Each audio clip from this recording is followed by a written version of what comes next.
about. Trying to figure out what it's all about. Existentialist. Am I worth anything or just discount? I don't know. I don't know. I don't know. That was great sounds. Watch with Outside on WNHHLP 103.5 FM New Haven. Myself, Preston, with my partner in crime, Long Island raised, Elm City made, Mr. EZ BlueZ. And we have the OG Blurred himself, the superhero to... Actually, it's been a while. It's 2026. It's like the first Vine we've been doing this. So you got the OG Blurred himself, the supervillain to many, the superhero to the ones that matter, the one and only the Professor. It's Monday, 3 Nerds Venting. This is the show that we discuss our little somewhat midlife crisis, but I think it's like midlife upcoming, because it's not really like a crisis. We're not really sad when we do this. So I just have to like do a whole new monologue when I talk about these kind of things. This is helping us process our midlife crisis. I don't think we're having a midlife crisis. You gotta like break it down like midlife crisis. Like midlife crisis, you're sad all the time. Like we're not. No. When Midlife crisis, you're self-medicating to a point in which you're no longer sad. I mean, I'm done medicating. I'm done regretting. It's stupid. Like I'm done. Right. I appreciate that. Like I'm done. Like it's just a waste of time. You're sad. You do stuff you don't want to do. You're not productive. It's lazy. Word. You know, I think midlife crisis has just been invented. That's the right word, by social media that just bring people down. It's just stupid. You know, I've seen people twice my age come back from life. I come back from everything. You know, I can go on and on and on. Word. But this is like a midlife optimistic. I don't know. I'll find the word. I'll get a thesaurus after this. Nice. Midlife thesaurus. That's what this is. It's midlife thesaurus. Oh my God, that's such a horrible word. I'm not even going to go there. I can't even say it again. Preston, EZ BlueZ, and Professor 3 Nerds Venting. This helps us out. This is our little therapy. We talk about pop culture, and I'm not going to say the word thesaurus anymore. It's my last time saying that. And thesaurus. I love that word. I say it all the time at work with my kids. Thesaurus. One of my favorite segments on 3 Nerds Venting is overrated, underrated, and waste of time. Recasting characters. Recasting characters doesn't matter the genre. It could be a cartoon. It can be a live action movie. It could be a TV series of recasting characters of which you thought were overrated, underrated, and a waste of time. EZ BlueZ, I'm going to go with you first. Going to go with me first. All right. I appreciate that. See, like with me, it's very interesting because the overrated aspect of it really comes from the point of it just being oversaturated and you're just doing it to change the aspect of it and whatever. I think the most underrated one is actually going to be one that a lot of people won't even consider it recasting, but I don't care. Is Samuel L. Jackson as Nick Fury. I think that is by far the most underrated aspect of it because it added so much flavor to the MCU. It added so much extra texture that they actually changed it in the comic books and different aspects there. So I think that is by far the most underrated one. And then obviously the waste of time would have to be the, it's actually from the View Askew universe. And I got to shout out to him a little. Yeah, that's right. View Askew. Yeah, it was a waste of time when they recast Blunt Man as Val Kilmer instead of keeping it with the late, great Jason Vander. Oh, no, I'm sorry. It was Pie Eater, who was Jason Biggs. But James Vanderbeek, may he rest in peace. Talking about Kevin Smith? Yeah, Kevin Smith. Okay. View Askew. Yeah. Okay. View Askew, in the universe itself, they recast because they were doing a reboot of Jay and Silent Bob, and they recast Val Kilmer for it, which I thought was an interesting take, but also defeated a lot of the purpose. Plus, I wanted to give tribute to Jason Vanderbeek. Okay. And he just passed, so it's a lot of things that are there, and then overrated. I honestly believe all reboots are overrated to begin with. I think the most overrated reboot I've ever seen is the Maverick reboot. So I'm going to give that one as a whole the most overrated. For characters as a whole? As a whole, that whole movie, every character in that movie was massively overrated because that whole movie was overrated to the point where it was just completely blown out of proportion. And the original series was great, don't get me wrong, but did we really need to see, the dude in the bath with his father? Okay, we got a little deep. I didn't mean to start this off a little bit deep. Let me go next. Let me just lighten the mood a little bit. Yeah, why don't you lighten the mood a little bit? Waste of time, Aunt Viv, Fresh Prince of Bel-Air. That was a waste of time of recasting characters. I missed the dark skin Aunt Viv. Light skin Aunt Viv was a great actress. I didn't mind her as an actress, but I didn't think I didn't like the whole switch up. I did not like the whole switch up. I think the second waste of time is like light skin Harriet in Family Matters. So those are my two waste of times for recasting characters. My overrated waste of time. I mean, not overrated waste of time. My overrated pick is Don Cheadle, and I like him as Iron Man's sidekick, War Machine. War Machine. Yeah. I think that one is overrated. Really? Oh wow! I thought it was a better pick. I thought it was a better pick too, but I don't know, because it was really hard for me to find an overrated recasting character. Because I'm not a fan of. But also, I wanted to see Iron Man. You know what I'm saying? I wanted. That's what I was about to say. That I want to see. I really just want to be Iron Man. I want to see Terrence Howard come back. I don't ever. I want to see him acting ever again, but that's my personal thing. Hey, yes, but I'll sit and watch him do math all day long because that's hysterical. Oh, it is hysterical and wrong, but yeah. That's a whole new conversation. Oh, yeah. My underrated pick is Maggie Gyllenhaal in The Dark Knight when she, the character she did, I think it was Katie Holmes had that character first. Yeah. In Batman Begins, but Maggie Gyllenhaal, when you saw it in Dark Knight, you did not even realize that Katie Holmes was in the franchise to begin with. So that's my underrated pick for recasting characters. Wow, he said Katie Holmes didn't exist. When you watch The Dark Knight, and on the eve of the passing of James Vanderbeek, her one and only true love, how dare you? Yeah. Fight me for it. Yes. I don't care. They're not married in real life. They weren't even married in the show. She exactly. Hanging out, hooking up with his best friend. And I never saw Dawson's Creek. I thought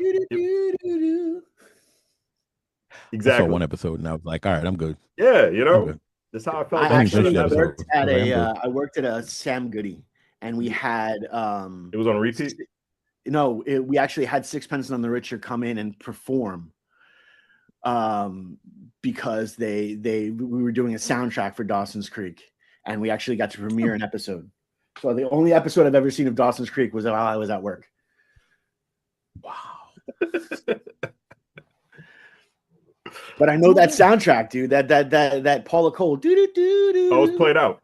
That was so played out. Hardcore. Insanely. It was criminal how it was played out. Professor, go ahead. All right, so this one's easy. Okay. So my overrated is kind of a split thing. Go ahead. Any of the Batman and Superman, any of them. Okay, I can see that. And my reason for choosing any of the Batman or Superman is because give them a chance.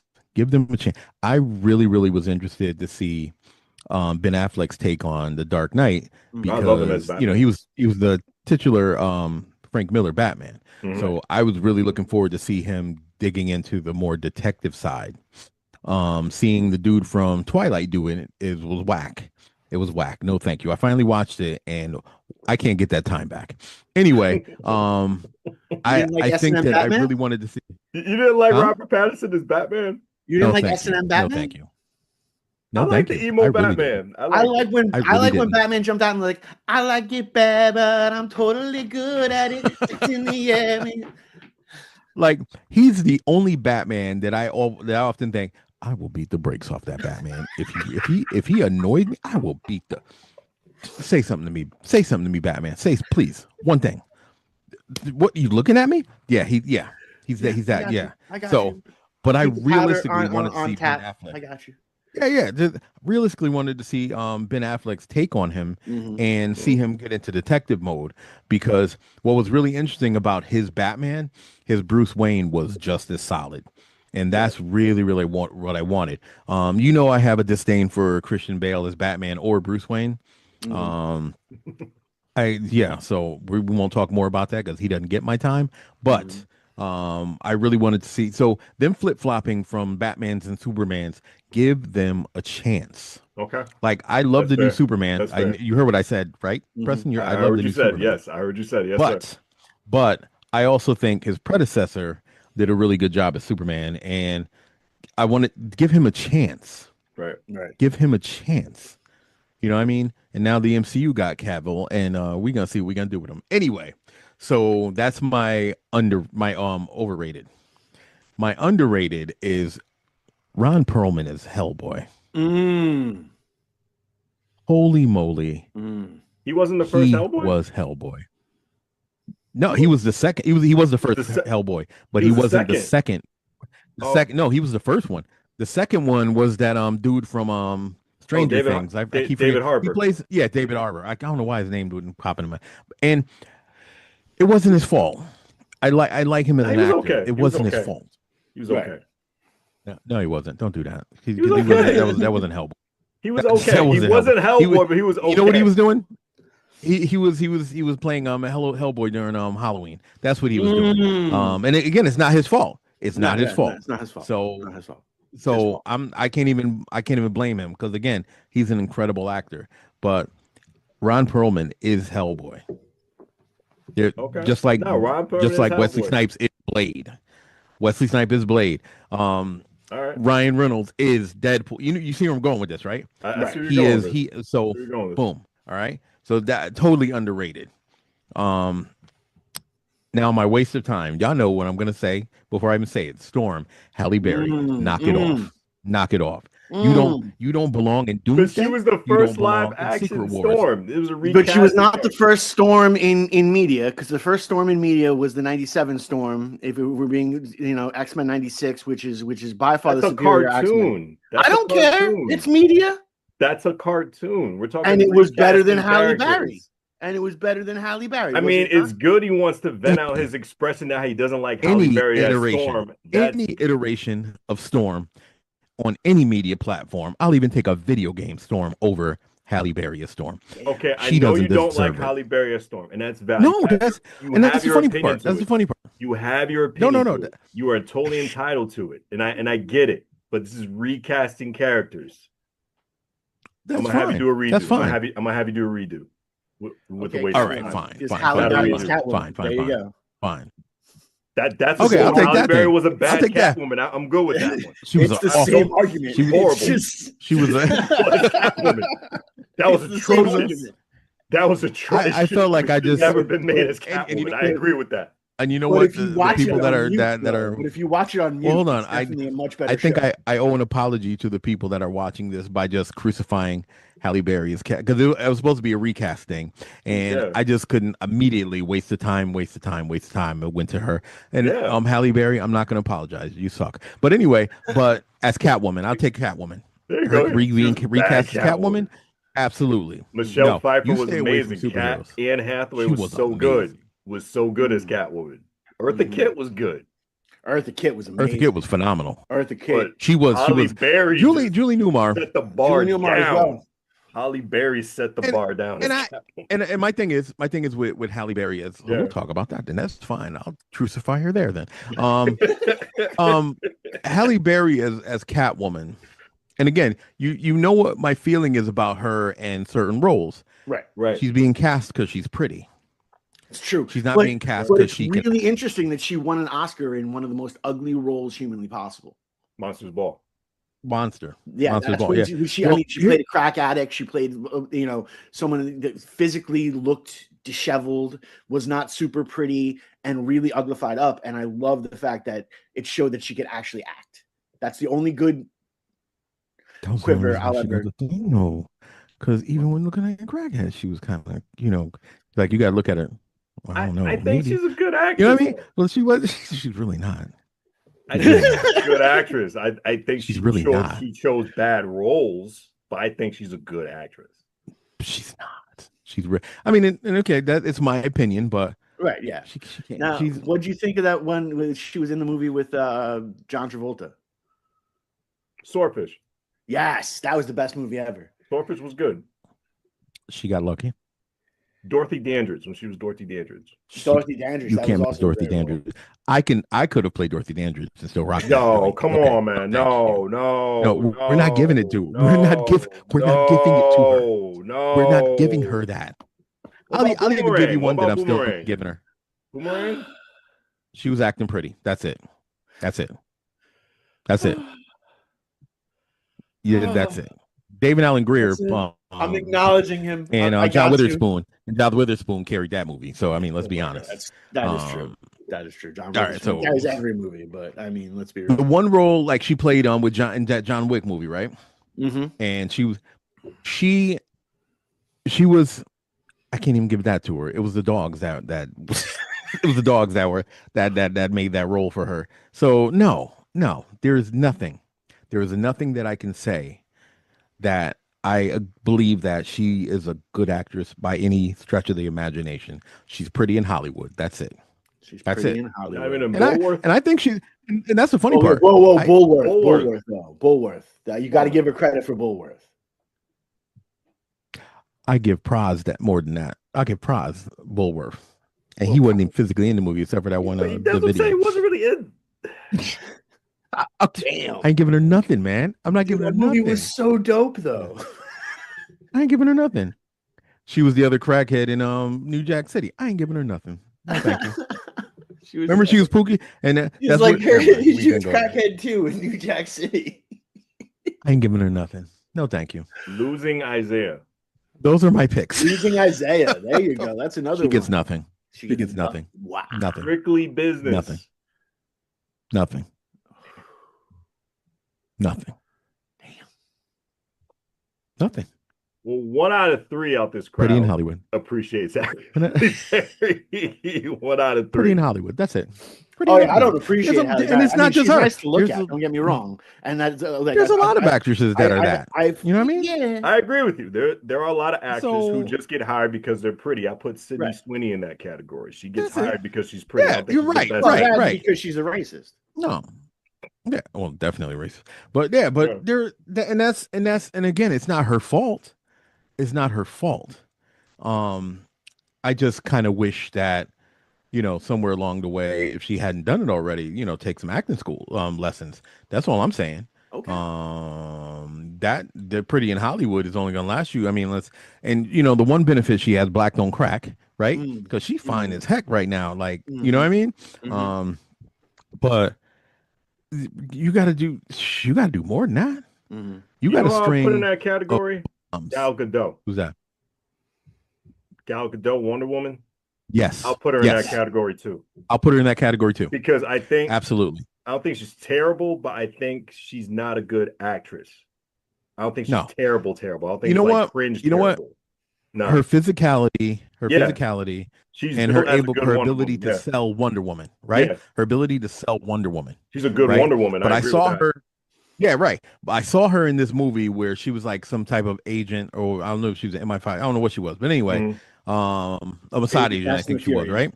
It was Fast and the Furious. No, not that one. Not that one. It was like a separate movie, and it was on like Netflix or whatever. Not the one with the Rock. The one with the Rock. Yeah, no, Ryan Reynolds? No. Okay. No, it was like a solo movie for her. Oh, really? It was trash. She was trash. Yeah, and I'm like, all right, she's not. All right, we know you're playing Wonder Woman without the powers now. I mean, come on, we get it. Pretty in Hollywood. So it's a shame. It's a shame. So those were my picks. All right, and anyone who disagrees with those, feel free to send those letters directly to Preston. No, don't send me no letters. Why I gotta get the letters? Why I gotta get the letters? They don't even know where the address is to get the letters. It's crazy. But as we continue on with this rage, all right, fictional characters who would go best against ICE on WNHHL. Can I have that one first? Oh yeah, FM New Haven. Characters who will go best against ICE. You can freestyle the scenario. Keep it PG because we're on radio, obviously. And you Yeah, can can I have an have one? unlimited amount of characters, Professor. Yes, you can. Send all the Black Avengers. Mhm. Send all the Black Avengers. We're gonna start with Luke Cage. Send him in the front, right? Right. Then send Blue Marvel right to him, and we'll send Captain America Sam Wilson only because he got an axe to grind at this stage. We'll send Spectrum. We'll send. I'll even let like little Miles Morales get in there. You know what I mean? Just to be so he could crack up and stuff and like start doing stuff to people and stuff and laughing at 'em. But send the Black Avengers in there, right? And you're sending them, and you're sending them.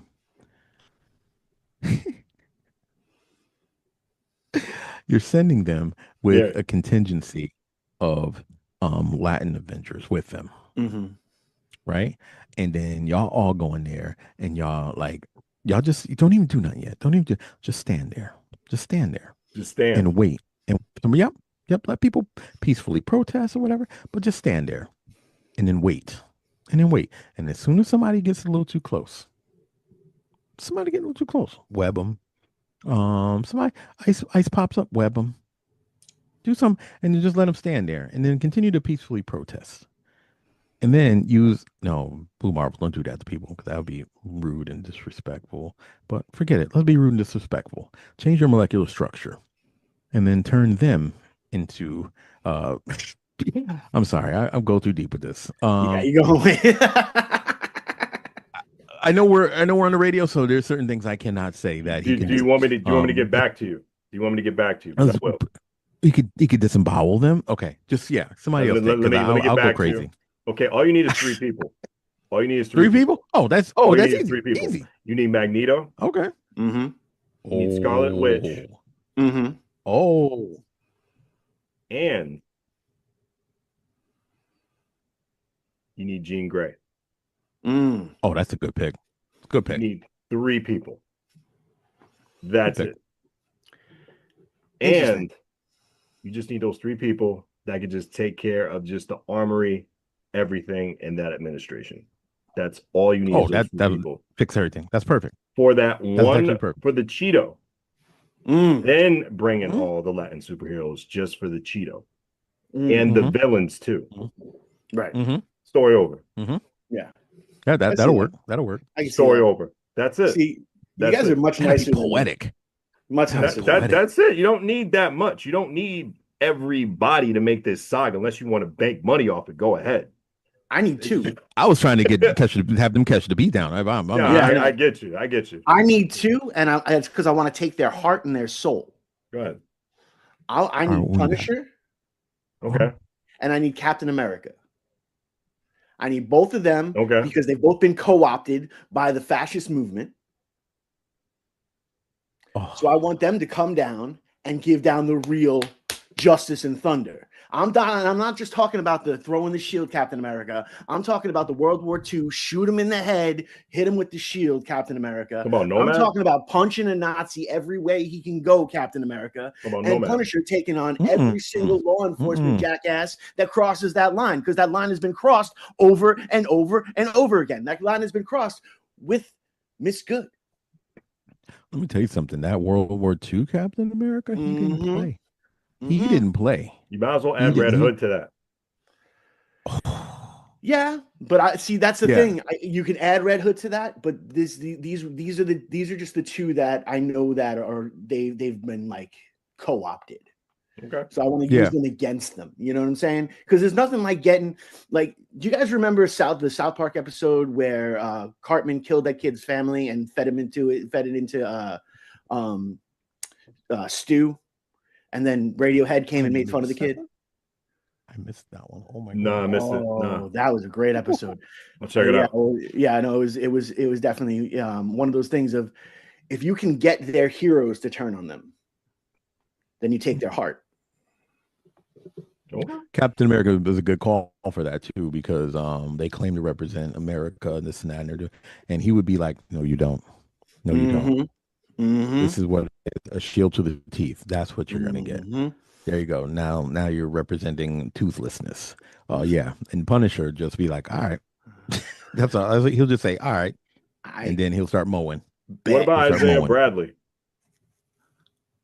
Oh yeah. Well, he's on my Black Avengers team. He's on his Black Avengers team. He's on my Black Avengers The team. name you didn't mention. I purposely picked characters that were white facing. No, I got you. Because again, No, I want their brilliant. heroes. I want the guy to look just like them to turn it into, you're a moron. Mhm. Bang. You know what I'm saying? Like, Yep. that's what I want. That's Punisher is a good call for that too, mhm. because he'll be like, "Wait a minute, yeah, y'all serious about this, right? Right. He's like, let me show you what it's really like. Let me show you what it's really like." Punch Out is so much fun. Punch Out field day. Oh, it'd be amazing. It'll be just another Tuesday. It'd be like, all right, we done. Can we go to the next location? Yeah, but you'll be going state to state. It'll be When did we go to carnival games? I didn't realize we were shooting ducks. This is amazing. right. It'll be a world tour. Oh, that'd be amazing. That would be amazing. All right, Professor, have you thought out the scenario for you? Better. God, I wrote it for me. That's it. Like I That's said, it. my call for like again having like the Black Avengers there. There's been this weird thing, and it's been frustrating to me, where people are assuming that Black people aren't a part of this movement, Right. and that's been frustrating me. And the fact of the matter is, and again, not to offend anybody, but Black people have been dealing with this nonsense forever. Okay, for decades, right? So this is nothing new for us. Like, but it's like ICE isn't coming after. Well, that's not accurate. Absolutely accurate, because I heard they tried to accost some people from Haiti, some people, right? That so you heard about the teacher in Georgia. Yes. So again, this is nothing new for us, but this is a statement now. This is like, all right, you said we ain't doing nothing. We're going to do something. We're going to show you. We're going to show you what time it is. That's why I thought that was important. And then having like the back line be like, the Latinx, community, those superheroes and stuff, and who really, really have an axe to grind. So not only we going to turn them loose on you, but we now got their back. So again, what I'm seeing, and what I think is really, really important is the and it's kind of only like Marvel Comics. Right.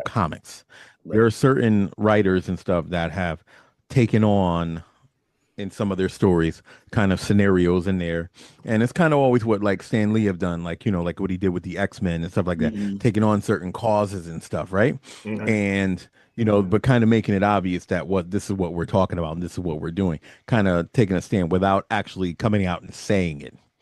And I know because the House of Mouths don't control what Marvel Comics does, right? Just Marvel Studios. Marvel Studios is not going to be so bold, unfortunately. But I think that it's important that people know, it's not like Black people aren't a part of the movement and aren't supporting of it. Of course we are, because if you look out in those protests and stuff, we're there too. It's just, you know what I'm saying? Right. We're there too. We're the ones that's stepping up and saying, "Oh no, you're not taking them."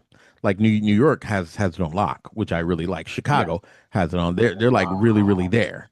So, I think that message is a little more important. That we're here, we're present, we're a part of this. It's just unfortunately when we've been going through it, like, where were you? But nobody's saying that out loud. I'm saying it because that's my message. It's like, all right, yeah, we're part of the movement and we're here to support you. But where were you? Where were you when we needed it? Exactly. You know what I'm saying? So, and I think that's where a lot of like, I've seen a lot of content creators, like, Hispanic content creators, speaking of, well, where are the Black people? Okay, well, where were you? Gotcha. You were supposed to be down with us a long time ago, because we told you, if it ain't us, they're coming. You're next, and now you're seeing the next. So there you go. So that's my black superheroes. That's who I think. Okay. No, I see, I appreciate where you come from that perspective and that point of view, because obviously everyone needs. The only way for this to really be rectified is everyone to get their pound of flesh. And it's necessary Agreed. that they get their pound of flesh because it's so super important because we spent so many years running away from giving that pound of flesh. And it needs to happen. And this time it needs to happen for the real good of things. And those who violated need to be prosecuted. That's just the way things go. And we're starting to see it on a much grander scale. You know, we just had the prince of, or the former prince of the UK arrested. We're starting to see some crazy things pan through. You think we're almost living in a comic book existence. Yeah. Let's continue with comic book existences. Mhm. Favorite fictional rivalries. Favorite fictional rivalries. Okay. I'm gonna go first. Okay. Keep it simple. Pretty much this is water versus oil, and this is pretty much peanut butter versus jelly. This is Batman versus the Joker. I think one of the best fictional rivalries you can have it because they're two completely different people. One is more serious, leading to the good. Another one is not so serious, leading to evil. And they had some of the best stories ever, in my opinion, of comics as a whole. You know, I'm talking about beating Marvel, DC, Image, any kind of comic company. Batman versus Joker to me is to me it's like up there top tier of Mount Rushmore when it comes to going against each other. Right. So that's my favorite one. Okay. I'm gonna start off strong. Yeah, that's a strong one, dude. That's a super strong one. I mean, it's one that multi-genre, multimedia platforms it crosses over. It's held to the test of time. You know, it really is the dramatic the drama and the comedy face works out really well. Who'd you got? Who do I have for my favorite rivalry of all time? Fictional rivalry. My favorite fictional rivalry of all time. You know, it's very, very, very, very, very, very, very, very interesting for me because I start to actually like break it down and to look at the different aspects of it and kind of like, again, seeing what was coming down the pipeline. I don't know if anyone's ever watched The West Wing. Yeah, I saw a few episodes. It's phenomenally done. It was actually about the White House and about how things kind of ran with the press secretaries and the different things like that. You know, way before times when things were functional. All right, I want to see where you go with this one.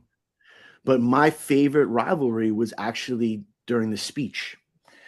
Jeb, he's running for president. Martin Sheen's character, Jeb, whatever, Bartlett.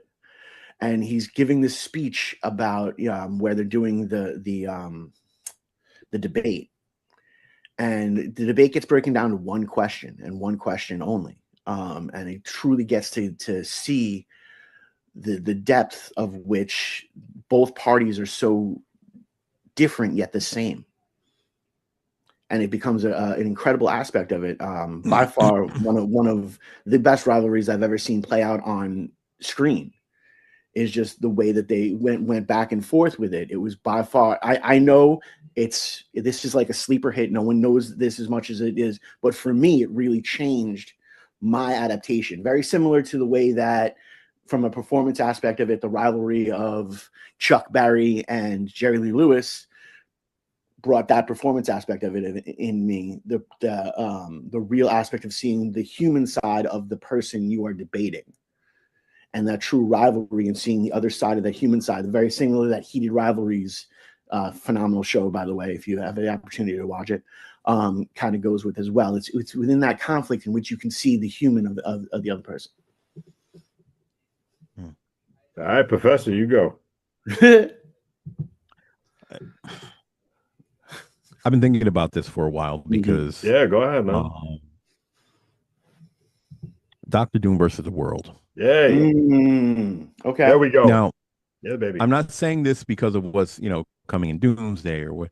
I'm saying it because I've followed his ascent, if you will, to where he is in like kind of in the comics, right?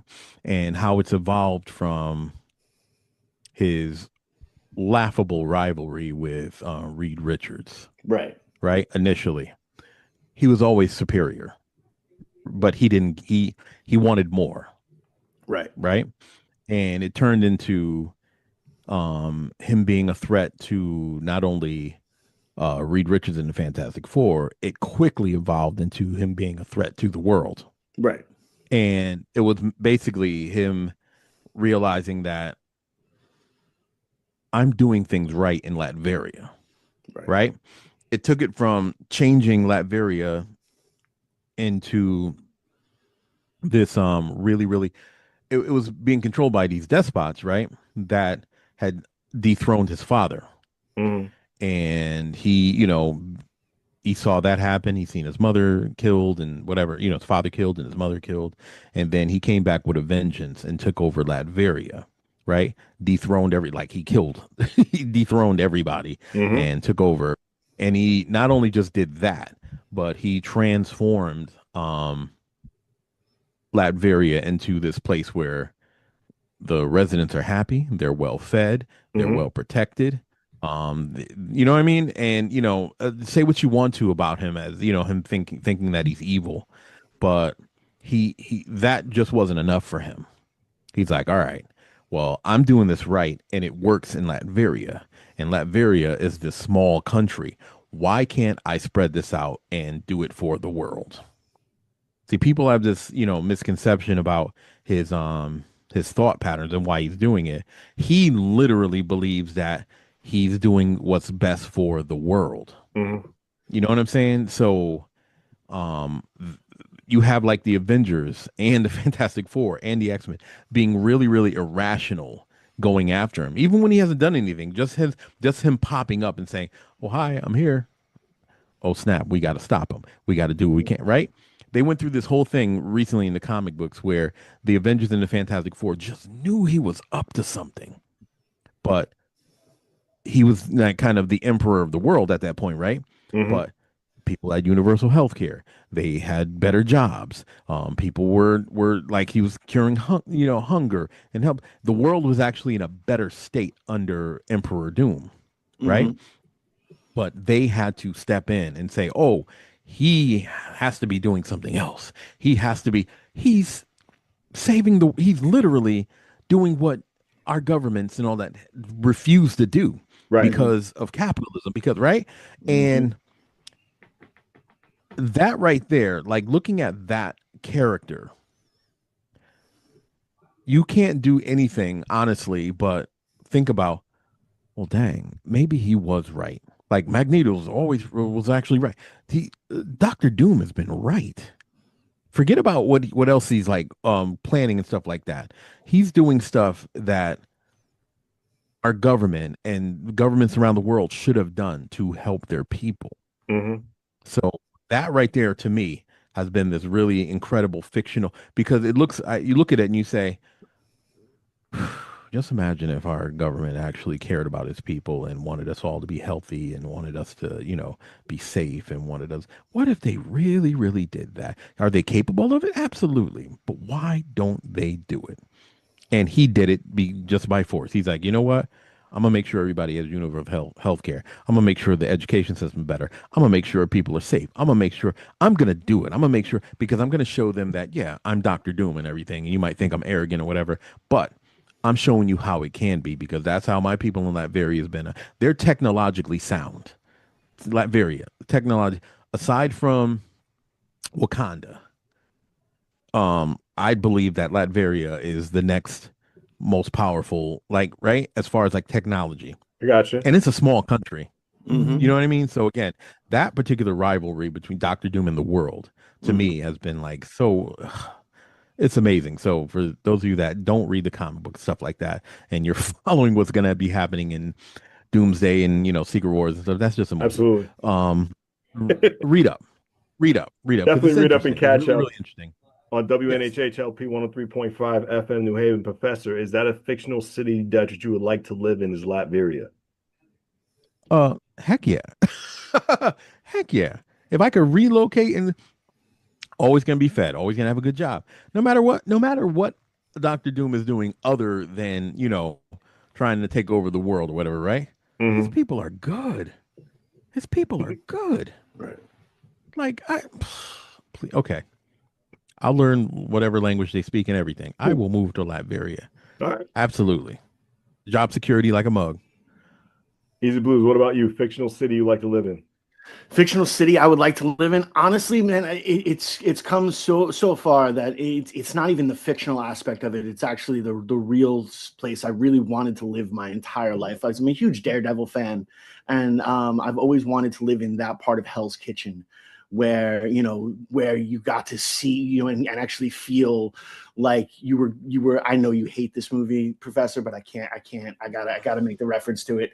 You got to feel like you're Leroy Green,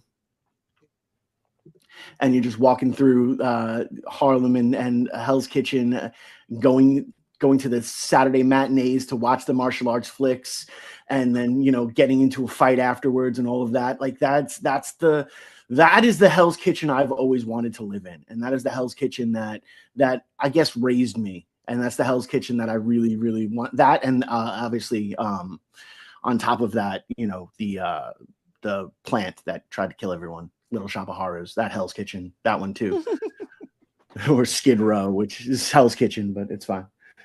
Yeah. I wouldn't mind Wakanda. Okay, I wouldn't mind Wakanda. okay. Forever. Okay. I'll be separated from the world. I really feel I'll get free healthcare. Mm-hmm. And I think everybody will have a home. I think I'll be treated good, similar to what Professor is with Dr. Doom. So Wakanda's my pick. Okay. That's a good I can pick. see that. Wakanda is definitely my pick to live in. All right. What's really interesting about Wakanda that I always thought was very, very interesting is you have the different tribes and stuff, right? You know, the wolf tribe, and you have like, the panther tribe, and you have the gorilla tribe, or the ape tribe, right? But their organization, like it's Wakandan as a whole, but their organization and their respect and how they handle their affairs and stuff, on the low, like, because they're not a part of the world, but I always respected how organized they were. They might not always agree on things, and that's how their government was able to like kind of manage stuff, but it's always been, again, Wakanda forever, you know what I mean? And whenever stuff popped off, I mean, it went so far as like they're like, all right, the United States or whomever always want to mess with us, we're now going into space. Everybody in Wakanda, we're now going to occupy a planet, and we're going to go into space, and we're going to do what we need to do, and then forget everybody else. And they're still doing that, like, in space now. Like, you know what I mean? So it's always been, like, very, very organized, and everybody that's been a part of Wakanda has been taken care of. Right. Again, it got a lot like Latveria, but on a more grander scale. Yeah. So I've always, like, I always thought it was very, very fascinating. So that's a great pick. That would have been my second pick. Plus, who doesn't want to live in a hologram? I mean, who doesn't want that technology? So people can be like, you don't know where I live. Am I here? Yeah. Now I'm off the map. Now I'm on the map. Now I'm off the map. I mean, I would love to do that. I would do that all day. That would. Yeah, but then we'll be found. No, it'd be my pastime. It only takes that one person to do that, though. That one person tease the hologram and the line, and then out of nowhere you get captured. Yeah, that's true. That's true. I'm I'm way too prone to getting kidnapped for me to be doing that stuff. Ain't nobody getting to go to Wakanda. That was the other thing about Wakanda. Nobody. First of all, you can't get into Wakanda without permission. No. But second, you're not even finding it. You're not even finding it. Like, even if you wanted to, you're not even gonna. Please. No. Good pick. Heck yeah. Great pick. This has been it for Three Nerds Venting. We will see you next week, next Monday on WNHHLP 103.5 FM New Haven. Myself, Preston, Long Island Rays, Elm City Made, Easy Blues, and the supervillain to many, the superhero to the ones that matter, the OG Blurred himself, the Professor. We thank you and we appreciate you. Thank you so much.